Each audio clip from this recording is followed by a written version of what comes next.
Faster than a speeding bullet. More powerful than a locomotive. Able to leap tall buildings at a single bound. Look, up in the sky. It's a bird. It's a plane. It's Superman.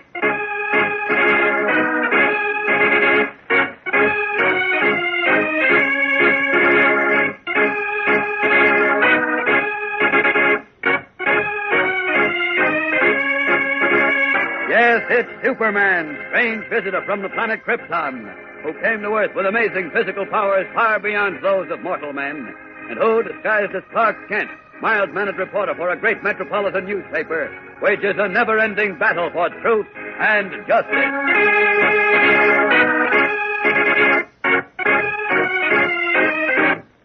Today in Shanghai, China, a police official gives Superman some bad news about his friends Bruce Wayne and Dick Grayson, who are really Batman and Robin.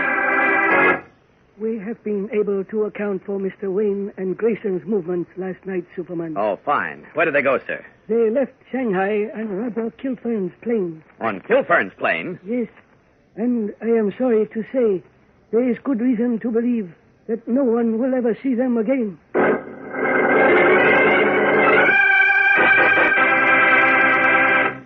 In 1776, boys and girls, the United States was a small, weak nation fighting desperately for its very existence. The war for independence against all-powerful Great Britain was, to many onlookers, ridiculous. How could America ever hope to win? But to a few men in Europe, the fight for American independence became their fight. They wanted to see a real democracy established, a land where men of every race and religion could live together in peace. And they were willing to help that nation win its independence. They were willing to fight and even to die for so noble a cause. Accordingly, from France came the now famous Lafayette. From Poland, the great General Kosciuszko. Von Steuben came from Germany to drill our troops, and Pulaski from Poland soon joined his compatriots. From all over Europe came men who wanted to help a young democracy grow strong and independent. Well, we Americans have never forgotten them, nor have we forgotten the way they helped train our armies and plan our strategy. We know that we might not be free Americans today if these men had not come when they were so desperately needed. And in gratitude, now that our nation is strong, Americans often try to help other new democracies that are fighting for their lives. Colonel David Mickey Marcus was such an American. He had been a West Point graduate and a colonel in the United States Army.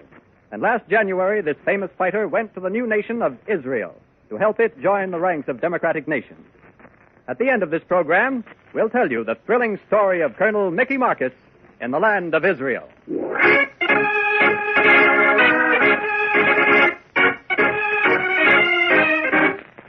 And now, the adventures of Superman. In Shanghai, China, where they were trying to discover who was smuggling deadly radioactive diamonds into the United States, Batman and Robin contacted a man named Roger Kilfern, who turned out to be a leader of the gang. The chase led them then to a distant Pacific island, the source of the strange diamonds, where Batman and Robin were captured by the gang and condemned to be placed in a lead-lined concrete vault with the highly radioactive gems. Meanwhile, thousands of miles away in Metropolis, Superman searched every inch of the great city. And finally, in the attic of a bungalow, he located the red-headed, ferret-faced agent of the smugglers, who whipped out a gun and leveled it at him. I don't know who you are in them funny clothes, matey, but you seem to know about the diamonds. So I'm going to blow your blinking head off. Don't make me laugh. All right. Remember, you asked for it. Look, Surprise? the bullets bounced right off you. Right. And now, before someone comes to investigate those shots, I'll take the box of diamonds, and you... Put me down. Let go. We'll go high up into the sky where we can have a quiet little talk. Please. Up through that skylight. Up, up, and away!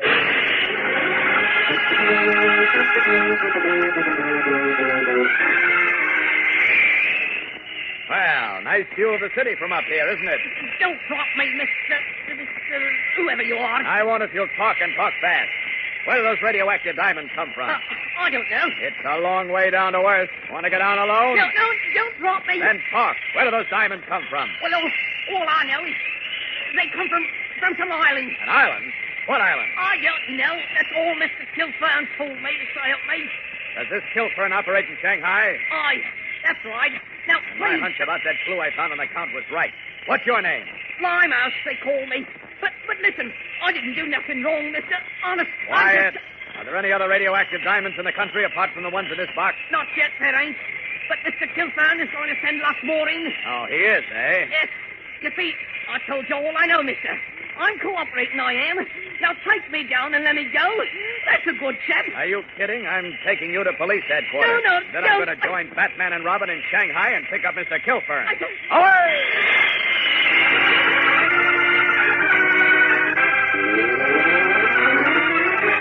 Speaking to police headquarters, Superman leaves the cowed limehouse and the diamonds, then rockets away again across the continent and over the Pacific to Shanghai, China.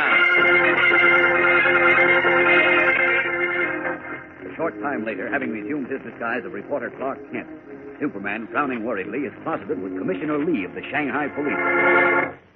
Can't understand it, Commissioner. The clerk at the King George Hotel tells me that Batman... I mean, Bruce Wayne and Dick Grayson walked out of the hotel night before last and haven't come back yet. Yes, Mr. Kent. That is so. Well, I thought perhaps Bruce and Dick might already have caught up with Roger Kilfern, but... They did, Mr. Kent. They did? Yes, but by now they must be someplace at the bottom of the ocean. At the bottom of the ocean? Yes, but let me tell you all I know from the beginning. This is incredible. Please listen, Mr. Kent. Early this morning, a Mr. Wilson called on me and identified himself as an American Treasury agent. Well, what's he got to do with this? Mr. Wilson was seeking the diamond smugglers, and by means of the information you collected in Metropolis, he followed a trail to Roger Kilfern, who he believed was the man in charge of the actual smuggling operation. Now Well, then, never mind all that, Commissioner. What I want to know is where... All this is essential, Mr. Kent. Please let me continue. Sorry. Yesterday, we picked up a giant Chinese, one Singh, who was known to be Kilfern's personal servant. Oh? Singh confessed that your friends, Bruce Wayne and young Grayson, had come aboard Kilfern's houseboat 2 nights ago. Uh-oh. And had engaged in a furious fight with Kilfern and his men. And you mean Bruce and Dick were killed? No, not then. During the fight, Kilfern escaped from the boat to a secret airstrip in the woods, where he apparently kept a plane for his smuggling operations. Your friends pursued him. Yes, then what? Kilfern took off in his plane just as your friends arrived. But they hurled themselves at his landing gear, seized it, and were carried aloft over the sea, dangling in the air. Great Scott. And I assume they must have fallen when they could hang on no longer. Or the wind... Oh, don't be too sure of that. Bruce and Dick are great acrobats.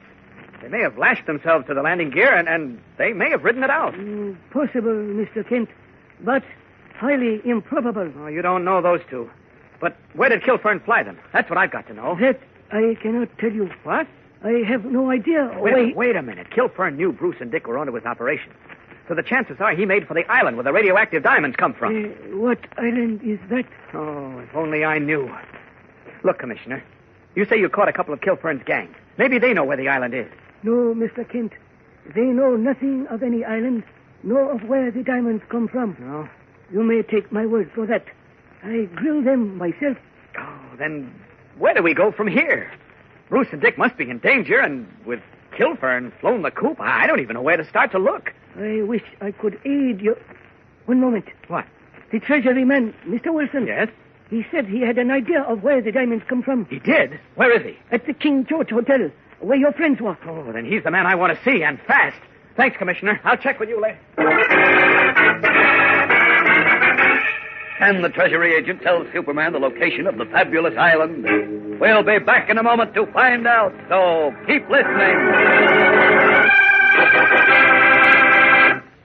They introduced him to strangers as Mr. Stone, this chunky, cheerful man who looked over the settlement and hills of Palestine with the practiced eye of a soldier. This hilltop, he would say, should be fortified. That road can be used for emergency withdrawal. Only a handful of men knew who he really was. A chosen few knew that this mysterious Mr. Stone was the famous Colonel Mickey Marcus, who was carrying on the American tradition of helping all those who fight for freedom and democracy. David Mickey Marcus had been one of Manhattan's ace gang-busting assistant district attorneys. But when World War II broke out, the ex-West Pointer went back into uniform, into the front lines to fight for his country and the liberty she stood for. While overseas, Colonel Marcus won the Distinguished Service Cross and the Bronze Star Medal for gallantry in action. You see, Mickey Marcus was no swivel chair soldier. He didn't enter Normandy in a command car. He came down in a parachute.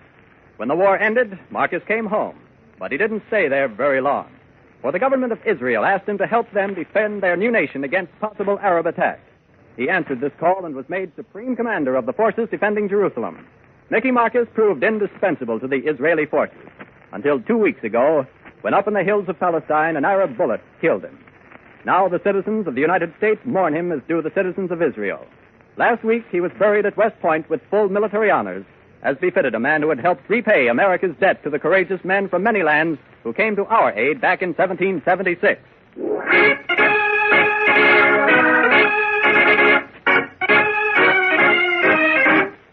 And now, back to the adventures of Superman. Rushing to his hotel room in Shanghai, Clark Kent talks with Treasury Agent Wilson, who tells him... Yes, Mr. Kent. I'm quite sure I know where the radioactive diamonds come from. Where, Mr. Wilson? Tell me. From a meteor.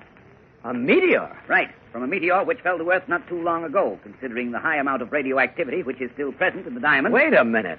I know that diamonds are sometimes found in meteorites, but they're microscopically small and coal black. These diamonds are various shades of white, and they're huge, as big as eggs. I know, but the tiny black diamonds you're referring to are found in iron meteors, Kent. That's right. I'm referring to stone meteors. Stone? I didn't know that. Very little is known of stone meteors because they're so very rare. But we've analyzed the stone adhering to the radioactive diamond you recovered in Metropolis. There's no question of its being meteoric. Well, if you're right, Mr. Wilson, where is this meteor? Tell me and I'll... That I don't know, Mr. Kent. Not yet. Uh-oh. But I propose to organize an expedition to search for it. How about your coming along? No, that'll take too long. I'm afraid Bruce Wayne and Dick Grayson are in immediate great danger. Besides, any number of radioactive diamonds may be smuggled into our country before you locate the meteor island. True, but there's no faster way. We use planes and... Yes, there is a quicker way. The only way that might work out in time. What way is that, Kent? My way, and I'm going to get started at once. This instant. Wish me luck, Mr. Wilson. Well, certainly, but I don't understand... And I can't explain. I'm off now. So long. Hurrying away from the puzzled Treasury agent, Clark Kent pauses in the deserted hotel garden to strip off his street clothes. And a moment later, he takes to the air in the blue costume and red cape of Superman. Up, and away!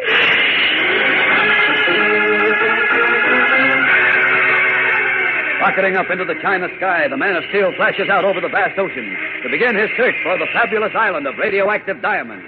And for Batman and Robin, who at this very moment have been placed in the vault filled with huge, deadly radioactive diamonds to die.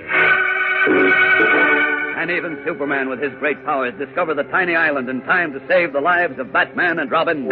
There are thrills galore in tomorrow's climactic episode, fellows and girls, so be sure to listen.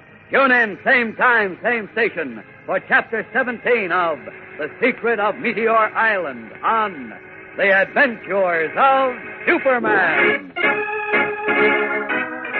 Superman is a copyrighted feature appearing in Superman DC Comics magazine and is brought to you Monday through Friday at this same time.